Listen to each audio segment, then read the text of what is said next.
your source for all things entertainment, bucket list edition. Because tonight, cross this off my bucket list.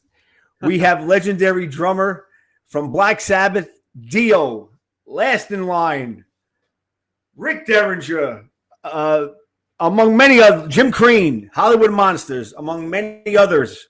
We have the one and only Mr. Vinny Appice with us. Hello. Hello, everybody. Hey, Ralph. How you doing, man? I am on cloud nine right now. Anybody that knows me, knows how much of an idol you are to me. I'm a drummer as well, and not as good as you. But and the whole DIO, Ronnie James DIO. I mean, I got him on my arm. It's overwhelming. Yeah. But we're gonna. I was just telling Vinny, we're gonna treat this like he's Vinny from Brooklyn, not Vinny, my drum I am idol. Vinny from Brooklyn. So, Vin, what part of Brooklyn you from? You from Gravesend? No, Borough Park. It was like 40th Street, 14th Avenue. Then we moved, like a big move to the next street, 41st Street, where my grandmother used to live. So. Oh, you're right, because you say that in the Sinister song, Brothers in Drums, Yeah. 41st Street. Yeah. Do you know what Brooklyn and pantyhose have in common? Brooklyn and pantyhose have in common. What do we got? Flatbush. Nowadays, yes. In the 70s, no.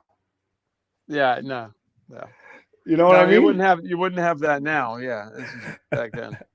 Yeah, I'm not being rude, Vin. I'm just I gotta look at these monitors as the questions come in. It gets a little crazy. I was gonna mention that to you before. So where are you at? I gotta say, I'm from Ozone Park. Are you there now? No, actually, I moved out to the island. Oh, okay. I moved. I live in Smithtown, Long Island. Oh, okay, cool. Yeah, as you know, I'm sure in Brooklyn as well, the neighborhood changed and people move out, demographics change, and it's a shame, But yeah. I still got it here. 46 years I lived there. Wow. 46 years, and then we moved out here. But so let's get started. Okay. What most people don't know about Vinny, and I mentioned this in a couple of interviews, was how young you got started and who you worked with so young. A little bit of trivia that people, I mean, I'm sure it's been said in other interviews, was you provided the hand claps on John Lennon's Whatever Gets You Through the Night, correct? Right. That's right. How did that come about? My band was managed by the Record Plant Studios in New York City. Jimmy Iovine was a good friend, and he brought us in and started doing demos with us. And the owner of the record plant liked us so much, he wanted to manage us. So he gave us a room up at the record plant, like a big rehearsal room for the band, and we were there all the time, rehearsing and Bomf, right? Bomf, BOMF. Yeah. And so we're there we're there all the time. And then one night Jimmy called us, Jimmy Iovine, he was working with John Lennon, and he said, "Hey, can you guys come down and do some hand claps?" I said, "Sure." And it was a 9-piece band. We had 4 horn players. It was good, very, very good band, really tight, And so we go downstairs and walk in the studio, and there's John Lennon. Holy shit! Wow. Look at this shit, And we go into the studio and we put the headphones on, and now he's talking to us. So it's like, how you doing, brother? Oh my God, So this is like heavy. So we did hand claps on Whatever Gets You Through the Night, and then after we were done, we met him, talked to him a little bit, and then it was a couple days later. We're rehearsing in the room, and John comes walking in our room. We're rehearsing. All of a sudden, here's John Lennon watching us rehearse. I'm like, oh my God. So we got to know him pretty well. Yeah, got to know him pretty well. He used to hang out with us up there. We played pool with him. And then he asked us to do a DVD. We did three tracks in the studio. We mimed it to Imagine and all his hits. And they filmed it, and it's on his DVD. his 3 songs with my band and me. And then he produced The Owner's Wife, who was a singer. So he produced 8 songs, and we were the band. So he really liked us. There was talk that he was going to use us as his next band. That's how it went down, and that's how good the band was, you know. Yeah. And then the last thing he did was he did a live TV show at the New York Hilton, which was broadcast all around the world, and we were the band. So we played 3 songs with him on that. And then I found out later that was his last live appearance. And all this happened when I was like 16 years old, 16, 17 years old, going to high school the next day. So that didn't gel well. Right. I mean, but you got to be like, I mean, I'm sure you've had giddiness among fans with you, but with you with John Lennon, I mean, this is John Lennon. I mean, so did you ever pinch yourself and say, holy shit, I'm playing with John Lennon? Yeah, once in a while. But you know what? I played with all these different people, and at first you go, oh, wow, I'm playing with this. And then you just go, okay, I'm here to do a job. I'm Right. part of the band, we're part of the team. So I always looked at it professionally, So when I joined Cool. Sabbath, the thing, I got some comments coming in. Pete Caruccio says, Vin, you silly bastard. He knows me, Ralph. Lasagna tray. Ask Vin about that. Great story. Hey, Pete, you troublemaker. Yeah, well, this is what's going to happen. That's why I'm looking over. They're all coming in. He owes me $20. Pete, you owe him $20. And listen, I got to say this first. I am ecstatic that I don't have to get questioned about my accent. Because I got Vinny from Brooklyn and Ralph from Queens here. Yeah, but your accent's heavier. I know, Vin. What can I tell you? I had Steph Hahn. A long time ago. Yeah, I had Steph Hahn on, who you play with in Hollywood Monsters, and that was fun. That's great. Because Steph's great, very talented, very awesome talent. I mean, can't say enough about him. We'll talk about him in a little bit, but yeah, he had the French accent, but my New York accent. Then I interviewed a girl from England, Ches Kane. She's British, and my accent. They're always like, "Where you from? Where you from?" You sound like Goodfellas. That's all you get all the time. Whatever. But funny. So, how did you come to meet Ronnie J? I know, and like I said, you've done tons and tons of interviews. I'm going to try to make it as interesting as possible. Some of the questions you might have been said before, but anyway, how did you come across meeting the one and only Ronnie James Dio? Well, that was the year was 1980, and actually in that year I got a call from Sharon Osbourne to join Ozzy's band, and this was Ozzy's first thing. He was in England, and he was out of Sabbath. She got him, she got him out of the hotel room pretty much. He was partying at that point. So Ozzy party? I don't believe that. They were putting a band together, new band, Ozzy's new band. So she heard about me. I don't know. The Blizzard of Oz. Yeah. So she asked me if I want to go to England, hang out with Ozzy, how it goes. So I asked my brother. I was like 20 years old, 21. I said, man, where's England? I've never been out of the country except for Canada at that point. And Carmine, and I said, is Ozzy crazy? What's this going to be like? And he confirmed that Ozzy's a bit crazy and wild. And so I turned it down. I didn't do it. And I just thought, you know what? So you turned down just an audition for Ozzy? Yeah, it was an audition. It wasn't like, hey, you were in the band and all that stuff. And I'm I had about four guests on my show. It's going to be on Blabbermouth that Vinny turns down the gig, for Ozzy. Fucking stupid. Well, you know what, Vin? I had about four people on my show that had that auditioned for Ozzy. I mean, and I hear stories all the time, and they never got the gig. Everybody I had never got the gig. I didn't even audition. They asked me they were going to fly me to England to go hang out with them, see how we get along and stuff. So I decided not to do it. That's a nice way to say it. I decided not to do it Politely. Yeah. And that was cool. And then about a month later, I got a call from Black Sabbath tour manager, and they said, hey, we're in town. We heard about you again. And we need a drummer. Bill Ward left the tour. It was the Heaven and Hell tour. So they were in LA, and I live in LA. So they said, would you want to come and meet Tony at the hotel? You know, I said, yeah, that'd be great. So I met Tony Iommi at the hotel, and he came walking in with an album that he had of my band called Axis. It's a really good power trio album that Andy Johns produced. So there's a really good drum sound on it, and Tony liked it, and he said it was really good. Led Zeppelin. Yeah, so we hit it off, Tony and I. You know, he's a practical joker, so am I.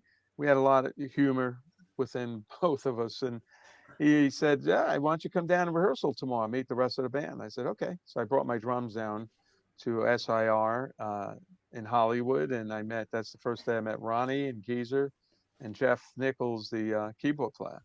So, and prior to that, about 2 weeks before, I heard Neon Nights on the radio, and I'm listening, and I went, oh, that's that new Black Sabbath singer, Ronnie. Okay, I didn't know a lot about You Ronnie. didn't know him from Rainbow or Elf? Not really. Nope. Wow. I knew him from Man on the Silver Mountain and Long Live Rock and Roll. Obviously, I heard those Right. songs. And so I heard them on the radio, and I went, wow, he's really good. Wow, that fucking sounds great. And then I just met him, and they said, what do you want to play? I said, how about Neon Nights? I don't really know it, but I know the tempo and all that stuff, you know. So that's how it And that was the first song you guys played? Yeah.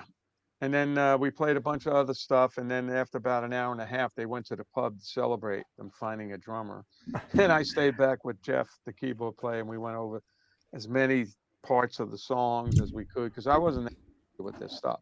Right, I wasn't a major Sabbath fan, but obviously I heard the albums, you know, but I didn't know the songs up by heart and all that stuff. Yes, and the legend has it that your first gig was in Hawaii, and you wrote down as many notes as you could, and it will wind up raining. Is that true? It was raining, and you just winged it and played the whole set? I got a ton of these notebooks, you know. Where is it? There. Oh, the composition books, the old school composition books. And then every time I do something like that, I better make a chart and cheat sheets and stuff. So I had the whole book written out.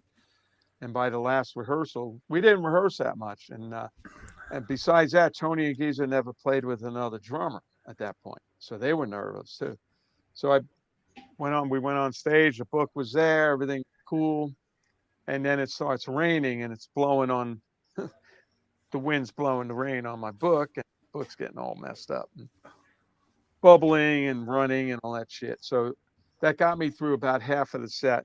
The rest of the set, we had to wing it. But, wow. Did they say they auditioned anybody else, or it was just you and that was it? All right. My man. Yep. Way to go, man. Then they were happy, and we got along great. I'm easy to work with, though. I'm not pretentious. There's no ego and stuff, you know, just part of the team. And so then we continued on the Heaven and Hell tour, and each night it got better and better and better. We got real tight, you know. I learned how to play with Tony and Geezer, you know, the feel of the whole thing. So, you know, they're from England, I'm from Brooklyn, and we happen to play together very well, you know, with the same feel and the same vibe. Cool. You know, I heard this a while back. They said that Ronnie always loved to play with English musicians. Would you ever? I don't know if I don't know. He never said I prefer English musicians. Yeah, but I heard that. Played with the English musicians, right? When we put DIO together, he didn't want to do it all American style. He wanted to let's go over to England and find a guitar player and bass player. And he knew Jimmy, so Jimmy set up Vivian Campbell. He wanted to have it more of an international flavor. Which right. Then he got him from Sweet Savage. Kind of a world band, you know, kind of a worldwide band that way. Well, speaking of DIO, we might as well we'll jump right over to that. So you guys wind up leaving Sabbath, and you're going to form DIO. Yeah. Now, we heard about all the rumblings on what happened and all that stuff. We ain't going to get into that. But when you guys got in a room, were those songs already written? Like, did Ronnie have songs from Sabbath that he brought? Like, this could have been for Sabbath, some of those songs? Or everything was just written on the fly? Nothing was ever written from Sabbath all the times I played with Sabbath and all the albums I made, nobody came in with a song, except once on Dehumanizer. Geezer came in with what was that song? Master of Insanity, because that was a song he did with his band. That's the only time. Other than It's, that, we got in a room and jammed. And the same thing with Dio. We got together, we started jamming, we record everything, smoke a lot of pot, play oh, songs, Vinny, whole did you thing. inhale?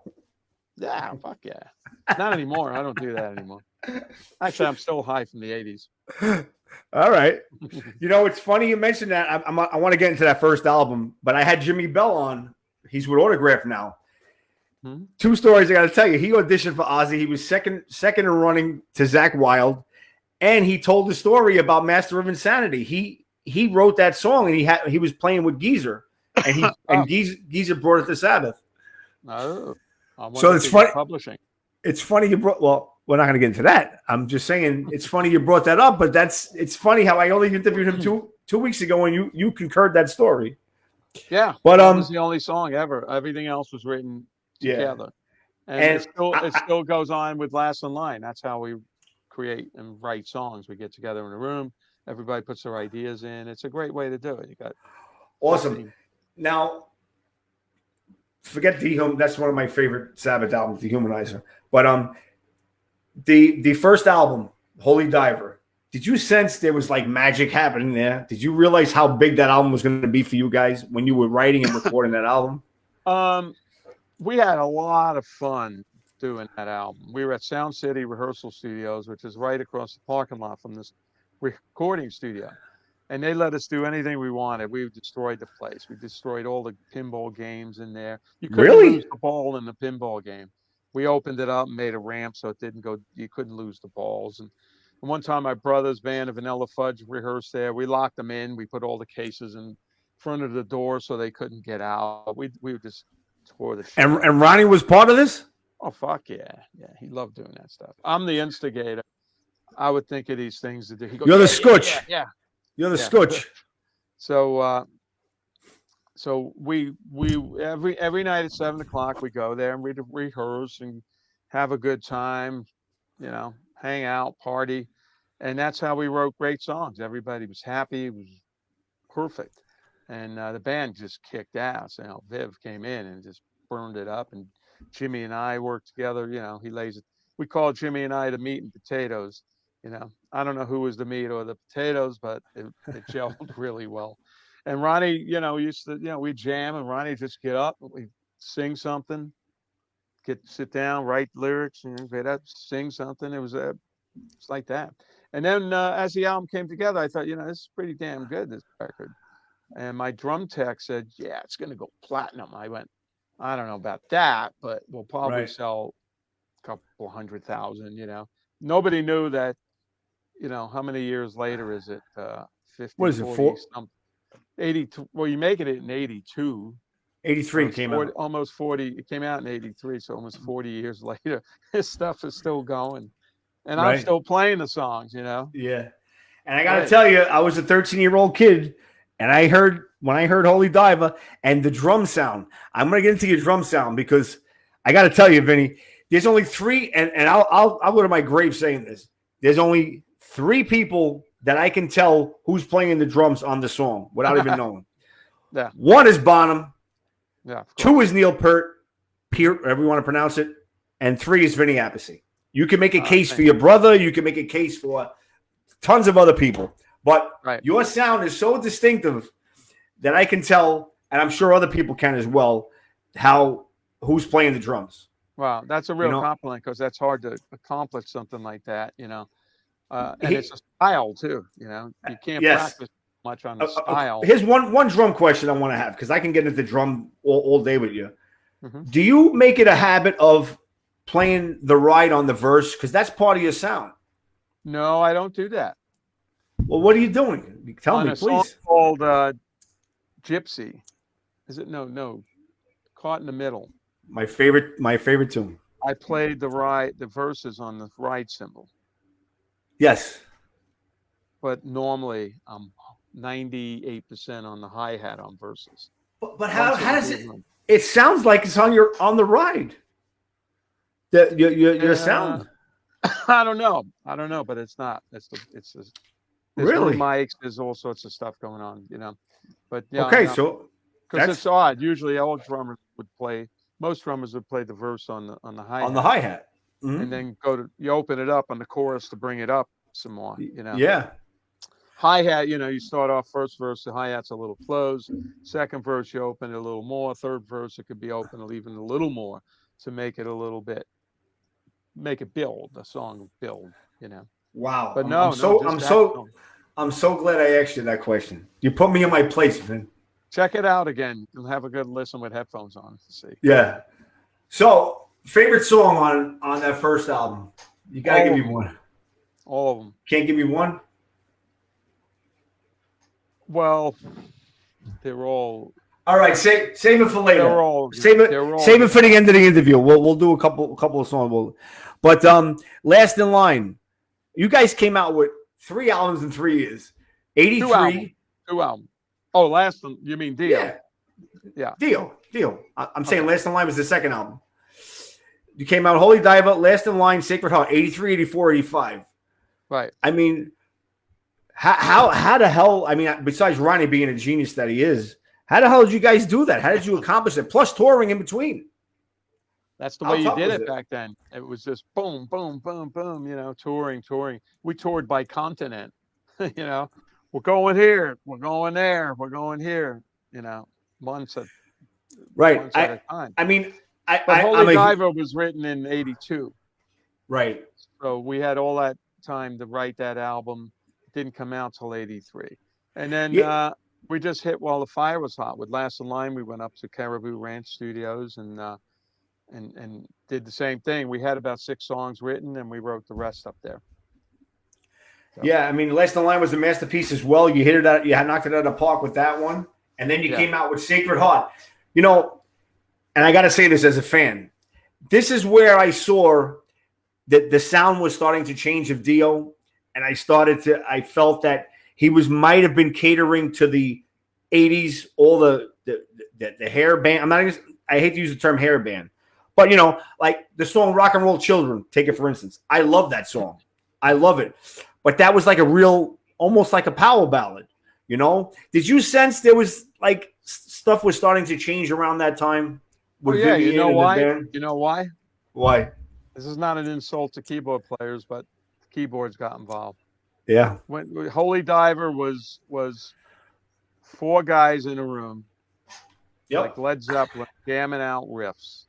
The guitar edge was there, the attack was there. It was pissed off. It was everything. And we started out as 4-piece, but Ronnie wanted a keyboard player when we toured, so we got Claude Schnell, who's a good buddy and a great player. Another New Yorker? Yeah, that's right, from Brooklyn. And so then he was in the band, but it was supposed to be more of a side thing, just back up the solos when we're playing live, all that shit. But then Ronnie treated Claude as in the band. When we came to write songs, he was there, and now you got keyboards, and it starts to smooth it out a little bit. Right, that's what I noticed as well. Some things it does great, like Rainbow in the Dark, but that was Jimmy's riff that on the keyboard, and then the song Last in Line, the intro, fantastic with keyboards, and stuff like that. That album, it wasn't very much keyboard stuff in there, but then you start thinking Sacred Heart, and the keyboards are getting in there. I mean, Rock and Roll Children, you got the keyboards, very poppy kind of sound, Yes. So, yeah, absolutely. Yeah, that's what I heard, Vin. I started, and listen, I'll go to the grave. Dio was my all-time. And I love Ronnie to death and everything, but the first album was fucking anything goes. Hey man, let's do this. Listen to this. I mean, there was a song called Invisible where we recorded the riff, right? We had a Tascam. I love that guitar sound on that. Oh god. It's a cassette with 4 tracks. So we recorded on there. And then Angelo, our sound engineer, and the guy Angelo Curry. Yeah, he did all the recording. we came in the next night and we smoked a couple of joints. Go, hey, let's hear that riff, you know. And Angelo was stoned too, and he put the tape in the wrong side, so it played backwards. So we all made fun of Angelo. Go, you stoned, man. And then we say, Fucking wait a minute, stoned. that sounds great. That backwards riff. So we learned the riff backwards. So that's the riff in that song. That's what you hear. Upwards and backwards. Wow. So we did anything like that, really crazy shit. And it was very creative. The next album, not so much. Last in line. Ronnie started taking over a little bit, you know, which he's obviously knows what he's doing, but it's like taming the fucking lion that you got you know, or the drag engine, the drag. It's his show, baby. So, and then the next album, he started to be more of a producer. Right. So you're quelling this the energy that you can have, you know, what, I mean, I wouldn't have changed the damn thing from the first record. We'll do that. Let's do that again. Right. You know, go in there and fire it up, man. So by the time, I got a little bit more, you know, tame, let's say. Yeah. You know? By the time you hit Dream Evil, I detected that you were disenchanted with the band because that's why you left, because it was stuff started to change. Yeah, well, we got Craig in. Craig's a great guitar player. Who you play with in Resurrection Kings. Yeah, he's a great guy. We keep in touch. We really hang out together. He's great, but you know, it was a business problem, and Viv spoke out a lot about it, and they wanted to get rid of Viv, and it's like, you don't do that, you know. That's kind of crazy. You know, you got a winning formula unit, man. Formula. Why do you change it? You know? I was dumbfounded when he left. I'm like, what the fuck are they doing? You know? But you know, Ronnie's decision and Wendy's decision. It wasn't our decision. As a DIO fan, I stuck with him. You know, you left the band. Was Dream Evil a concept album, Vin? I don't even remember what the hell it was. All right, good. Way to go. This is why I love interviewing, talking to guys from the neighborhood. We tell it like it is. I'm the same way. All I know is it wasn't Holy Diver. You know? Yes. I mean, Holy Diver, I played my absolute heart out and my feel and soul, and so did everybody. And then, like I said, it got a little bit more control on it, and then Craig's a different guitar player, you know. It's not Craig's fault. And then the keyboards were in there as well. I love both Craig and Claude. It's no, you know, I'm not putting anybody down. It's fantastic musicians, but changes the sound of the music. Yes. You know? Yes. So, which explains, like I said, you left. I like to kick ass. Yeah. And then they went with Lock Up the Wolves after that, which was I was with Ronnie when we wrote Lock Up the Wolves. Yes, because you had credit on Evil on Queen Street, correct? Yeah, I got that some songwriting credit on that. We put it together, and then I decided to leave the band because it was like a whole new band. It was like all these young kids in the band, and I'm like, what's going on with this? Is kind of weird, you know. So maybe while I'm still young, I'll go out and see what I can do, you know. And I hooked up with Jeff Pilson. We had a band called War and Peace, Flesh and Blood, Flesh and Blood. And then you were in World War III with then Tracy Jimmy was in World War III in Hollywood Records, and then he contacted me and said, dude, I think you'll like this. And I heard it. I went, oh yeah, this fucking tour. Tracy G, one of the heaviest guitar players around, and just Mandy Lyon. It was a crazy band. It was crazy, Mandy Lyon. He was the first one to do all those screaming, you know, all that shit. Right. So that caught my eye. Like, yeah, you know, and we started from the bottom, you know, not playing clubs and doing the record and the whole thing, you know. Like, it didn't get big, but it kind of became a specialty thing. But it was fun to play that stuff. Got cult following. Yeah. Well, I mean, I know we're pressed for time, so I'm gonna try to scoot this along as much as I can because you have had such a career. I could talk to you for hours. But anyway, you wind up coming back. You hook up with Ronnie again for the Dehumanizer album, with Black Sabbath, which, Right. in my opinion, is one of the Kicks most ass. That's right, brother. One of the most underrated albums of all time. That fucking drum. Excuse me, I'm gonna say fucking. That fucking drum and guitar sound on that album. It was produced by Mac, who produced Queen. I mean, among other bands. And The sound is so great. Yeah, and the songs. Oh my god! When I heard TV Crimes, actually TV Crimes is in Wayne's World. Yeah. It was. I'm like, this is fucking Sabbath. This is the Sabbath. This is what Sabbath's supposed to sound like in the 90s. That's right. And that's right. What a fucking album that was, Vinny. Props to you, man.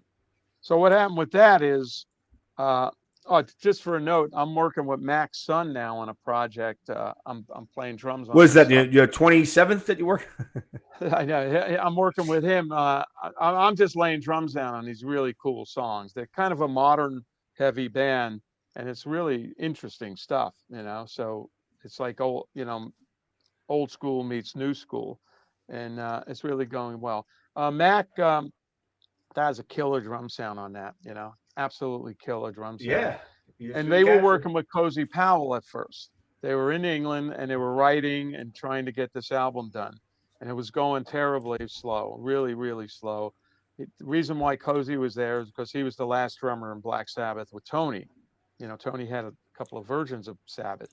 So yeah, with Tony Martin. So when they talked about getting together with Geezer and Ronnie, Cozy came along into the band with Tony. So that was that. And then at one point, it was taking months and months, and they're very expensive, spending a lot of money to do that record. And then all of a sudden, they get a call. Cozy fell off a horse and broke his pelvis, so he couldn't play anymore for a while. So they go, let's call Vinny. And all reliable. Call me. Yeah. And they said you work cheap too, Vin. Well, unfortunately, but I didn't get that. What'd you say? I said, unfortunately, sometimes that happens. Yeah. But so I fly in, and we make a deal. Coach, not first one. I fly in, and then we start writing the songs, and it's going quick, real quick. I think like 2 weeks we had enough songs for the rest of. They had about 4 songs written, and probably 2 to 3 weeks we had maybe a little longer the rest of the album, and we demoed it in another studio, and then we were looking for a producer. A couple of guys didn't work out, and then they called Mac. Mac came in, just got amazing sound, just cranked the shit out of it. That album. And then we did a tour. Then we did a tour. So and you did the tour. Underrated because that's when grunge came out. Absolutely, so, absolutely. We don't even have to say that. Yeah, but I'll put that album up against anything today. The songs stand the test of time. So then, of course, there's a problem. The old man. There's always problems. There's always fucking turmoil. Ronnie, being the man that he is, he has his convictions. He says, "Fuck this! I'm not being part of that reunion," and he leaves. And he goes off, and we start DIO again. Strange Highways with Tracy G. Right. Well, it was never a musical thing with Sabbath, all the breakups. I think we had 3 breakups. It was a business. So Ronnie comes to me, same thing that happened in the 80s. He said, look, I'm going to leave the band, and I'm going to do DIO again. So I stayed with him, I could have stayed with Sabbath, but I chose to go with Ronnie. We got along really well, and we lived close to each other. And then we looked for guitar players, so I brought in Tracy G because I played World War III, and we did the Angry Machines, and what's the other album after that? No, you did Strange Highways, Angry Machines, and then you left after Angry Machines. Yeah, then it started to fall apart again, and right. That was when it was that album. Here's 2 things I want to say. First thing is when I heard Jesus, Mary, and Holy Ghost, I was dumb. I was like, "Holy fucking shit! This is awesome." Tracy G's guitar sound that was awesome. By the time you made Angry Machines, it was like really dark and really bland album. It's funny. I talked to Tracy and I asked him. I said, and I wanted to ask you this question too. Did you ever ask Ronnie what his lyrics meant? Like some of the things he was writing. Did he ever come? Did you ever like a song that you're on called "Don't Tell the Kids" on that album? What is that song about? I have no idea. That's what Tracy said. That's what Tracy G said. He goes, I have no fucking idea. Ask Ronnie. This is so funny. I don't listen to lyrics. You don't? This is a weird hearing system I have. In the bands, I listen to the riffs, the structure, the tempos, the groove, all this stuff like a construction worker on the. I'm not the lyrics are on the top, and I don't hear lyrics. The only lyrics I can actually sing along to are the Beatles stuff.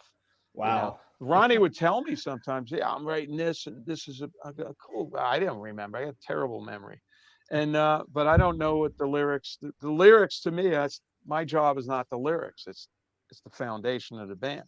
So I don't pay attention that much to the lyrics. I love the melodies. So the lyrics could totally suck, and as long as the music is the good. Lyrics could say Vinny Appice sucks. He can't fucking play. He's a fucking idiot. I wouldn't even know. Oh boy, I know we're pressed for time, Vin, and I'm having a ball. But let me just try to get some other things in. All right, say hello. I'm saying hello to a couple of people: Mark, Sal, Gary, Scott McWilliams, Jim Papafagos, Alex Von Craven is watching. Yeah, you played with Alex. Oh no, Alex is a drummer. He was on Hollywood Monsters as well. But okay. So now you wind up leaving Dio again, and you wind up playing in Black Sabbath with Ozzy. I got to ask you, what's the difference between playing with Ozzy and playing with Ronnie? Musically, it's a lot more serious with Ronnie. He's a different singer, you know, than Ozzy's more of a front man, you know, and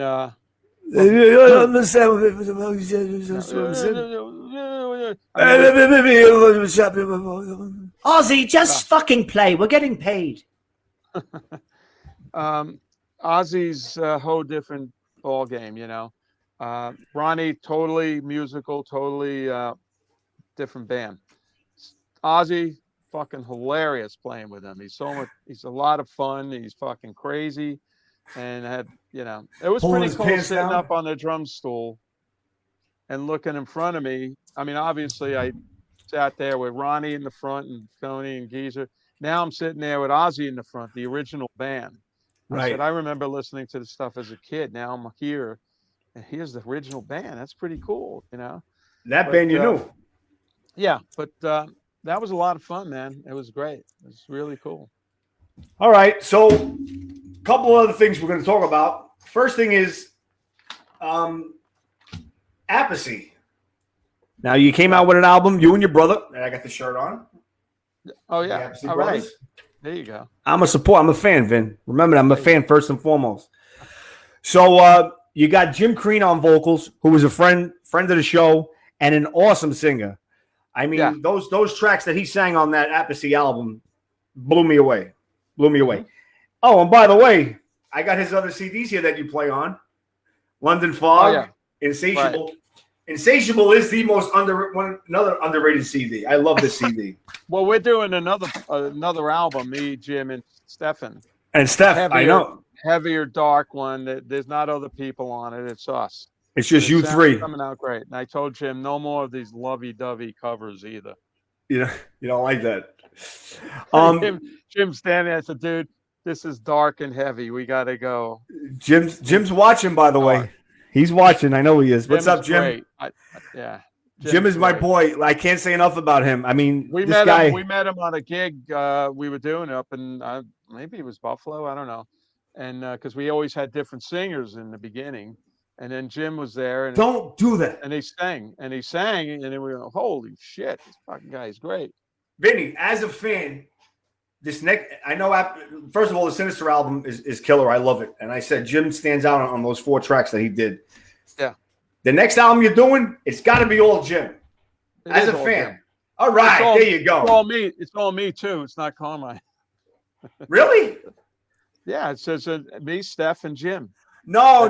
I meant on the Appice. We'll try to do another one, yeah. Oh, I thought the thing with that was we had to get all our friends and all kind of an all-star thing. There's promote it and all that shit, Right. Yeah, I'm just Yeah. saying, as a fan, I'd love Jim's to. the man. Jim's the Jim's man. the That's my man. boy. That's my boy, Jim Crean. And the album, the song "Stone Cold" sounds a lot like Dio, and that's on my page as well. Jim sent me that song, Yeah. and it's a I always put it up heavy there. It's a song. very dark Yeah. song. Yeah. So Appice, you don't know if there's going to be another Appice record? We would like to do one, but I don't know what's going on. These days, you're almost better off probably putting it out, by Shit. yourself. All right, so I'm a little disappointed with that. Okay, We'll see what then happens. we'll see what happens. I know we're gonna wind it up. Then I know you got to go. Just a couple more things. Last in line. Yeah. What's the status with that? First of all, you came out with 2 awesome albums. I love them. I've seen you guys play at Mulcahy's in Long Island. I was there with my jaw out like this. And Well, we're halfway. Half of the album's done. okay, so there is another album. Good. We're going to be a third album. We're working on a song that we're going to try to release before the album comes out, which is a cover of something. I won't tell you what it is, but it's really cool. And then we just had a Zoom meeting of getting together and finishing the rest of the record. We got dates coming up in August and then September, October, November. Is Jeff Pilson producing this one as well? No. We produced it. We produced the last one too, pretty much. Yeah, I know a Jeff great was engineer, Chris Collier, who mixed this stuff, and he just gets a great sound. We don't really need that much of a producer. You're all seasoned pros. Yeah, and we know what we want to hear, and then all that shit. So, all right, just two more things. The last thing is, what's your take on the DIO hologram? I never seen it, so I saw it on the phone once, and I don't know. It looks a little. Obviously the hologram's confined to that screen, so everybody's off to the side. So I'd have to see it live to really know. Okay, so you didn't want to have? Were you asked to be involved with that? Did you want to have any involvement with that? No, I played with them early on. They didn't have a drummer. Simon couldn't do it, and I played a bunch of gigs with them, about 4 or 5 gigs, and then it was fun, But now I'm playing. We started last in line with the real. We got these are the guys that wrote the song. So right, but I also hear they're recording original music. Good for them. Let them. There you go. Let them. Right. Well, I'll tell you one thing about the hologram, Vinny, and I'm telling you, this is me as a fan, huge DIO fan. I seen it at the Paramount Theater, and I was front row. Musically, top of that game. The music was great. Yeah. But when I was watching Ronnie, it was like a cartoon. Yeah. I was like, I mean, do you think he would want something like that? This is going to come out on Blabbermouth, and then all right, going to you don't got to say all it. that shit. No, I know. I got no. You don't got to say it. All right, Vin. I'm sorry. I didn't want to put you on the spot. I'm thinking of doing a hologram of me, so I could stay home and the hologram go out with all these different projects. So now, speaking of different projects, you got Vinny Appice's Sabbath Nights. Yeah, this is something that started in Ohio about 5 years ago. My friend Mike Carr, guitar player, sounds like Ozzy when he sings. He said, "Yeah, I was watching it. That sounds pretty good. You want to come play with us? Blah blah blah. And we're playing this, we're playing that." I said, "Oh, that sounds like fun, So we did the first one, and we had a lot of people there. And then we did another one, and there was a lot of people there too, and it was fun. I had enjoyed it. And then that started something with I went to Italy with a promoter in Italy, and I did 25 shows with I had a great band there, really fantastic band. I did 25 shows. I've been back 3 times. I brought it to South America with a different band, another good band, and I did a whole bunch of dates there. And now I'm doing Ohio again on the Hi, Joanne. Yeah, 4th and 5th with Mike. So we just came up with a name. They go, what do you want to name it? I don't know, Sabbath Nights. I don't know. Wow, that's also so you're always gonna have a different band? It's all yeah. Well, that's the same band as we played before in Ohio. And it's all, Sabbath and DIO stuff. Mostly Sabbath. There's a bunch of Ozzy stuff, and then there's a bunch of stuff. Yeah, I heard Sabbath, Symptom of the Universe. Yeah, that, and then there's stuff I played on Mob Rules and all that shit. But it's fun. I really enjoy doing this. It's fun, and I'm the boss. And you're the boss, I right? You don't can have to produce. You can deal- produce that album. I don't have to deal with anybody. Like, let's go. But I'm not like that. I'm like a team player. So listen Right. to everybody's ideas. But I am the boss. All right. So to wind this up, because Vinny's got to go. Damn. Vinny's got Sabbath Nights. He's got new Resurrection Kings coming out with Craig Goldie. That's out already. Yeah. Because I got a preview of the single Skygazer. Skygazer. Yeah. And then you got that's a project that turned into 2 albums, and they send me the tracks on that. I have no input on the music. You don't listen to the lyrics. We know that. What lyrics? There's lyrics on there. And then every Tuesday at 4 p.m. Pacific time, I do a Facebook stream. And this is going on a year now, because I thank everybody that watches it. And it's really cool. It's not a boring instruction thing. He comes out, he plays the songs. It's awesome. I play the songs, even though they flag me when I put on Sabbath or DIO. Facebook does, because they have a copyright thing, which really sucks, because I would love to play this stuff. Yeah. You said last night you're running out of songs to play. I'm running out of songs, and I'm digging stuff up on my computer. I played the Jim Crean stuff, and it's not even mixed. I don't do it, but the Jim Crean Monsters and Heroes was killer. I mean, we did for Ronnie. Yeah, you did that with Ronnie last night, which was when was it? The 10th, no 16th, 2 days ago. No, that's wrong too. 3 days ago. Yeah. And you also play with Joe. That, so check it out. Facebook, my Facebook, Vinny Appice official. Yes. VinnyAppice.com. VinnyAppice.com. AppiceBrothers.com. Last in line, their website is official.com. Official.com. So Vinny's a very busy man. And also Joel Hoekstra. That song Finish Line with Russell Allen on vocals. That sounds like DIO 2021. Yeah, that's kick ass, man. Russell's killing. The Joel's like, Joel's coming on the show. And Tony, but on the Fretless Monster. So, fantastic. Last question, and I want to give you a couple of songs. You got to pick one. What do you think of your brother's new hair? Took a while to get used to, but he must have posted 4 times about that comment. He looks like my uncle now. Your Uncle Frankie. He looks just like him. But he goes, look at me, I look like my Uncle Frankie. Wait, where is it? I get it, because I need to dye my hair before I go to Ohio. I get it right here. Oh, you get the gray? I don't have that problem. Boom, it's off. No, you don't have that problem. So. We're done. All right, here we go, Vin. Last thing, and I promise you can go. I'm going to give you a couple of songs, a couple of people, and you got to pick one. Heaven and Hell or Mob Rules? The song, Heaven and Hell or Mob Rules. Gee, that's hard. Heaven and Hell is like the epic rock song, right? But I'm going to pick Mob Rules because I'm on it. Because you're on it. And you don't listen to the lyrics, though. But it goes like this, Vinny. If you listen to Fools, the Mob Rules. I know that part. Okay. All right. Don't Talk to Strangers or Caught in the Middle?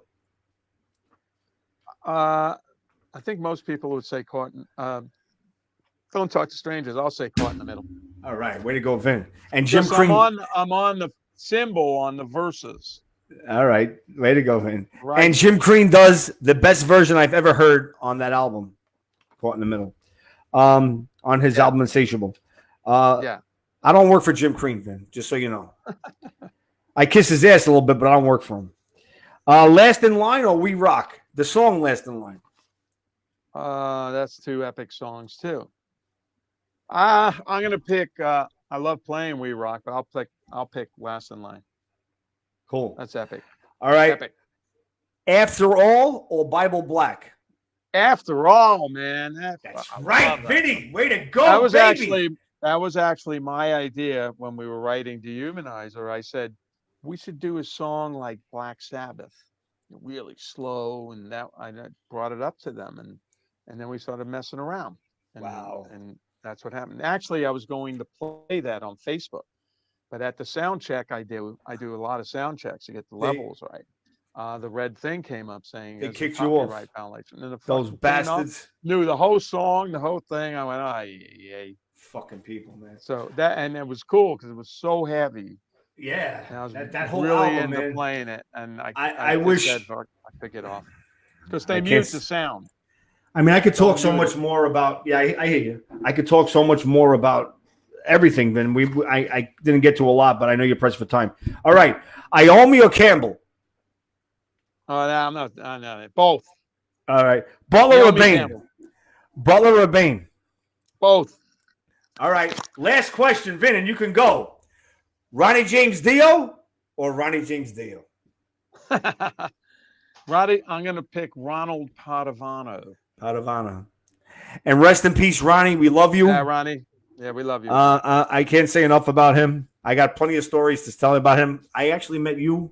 Me and my wife met you guys in a store, and I'll tell you that story off the air when I meet you. How's your wife? Is she all right? Yes, thank you very much. She's recovering, and Tell her I said hi and my best wishes to her. she's watching. Oh, cool. Her name, What's her name? Joanne. Joanne, get better. Play the drums. It's good for you. Get her a drum set and she can start working out. Joanne, I want to tell him the story. But he's got to go. All right, Vin. You don't want to do anything where you get home tonight and then you're in trouble. It's actually you might get in trouble. Me. Yeah. Uh-oh. Anyway, all right, Vinny. Right, I got you. Cross it off the bucket list. Everybody, Vinny Appice, Sawtooth Drums, Tuesdays at 7, right? Pacific time. Yeah, And 7 East Coast. Yeah, check it out. VinnyAppice.com. Thanks a lot, Vin. I appreciate it. I'll talk to you soon, buddy. All right, you guys take care. Yeah, Thanks, bye. everybody. Bye. Bye now. Oops.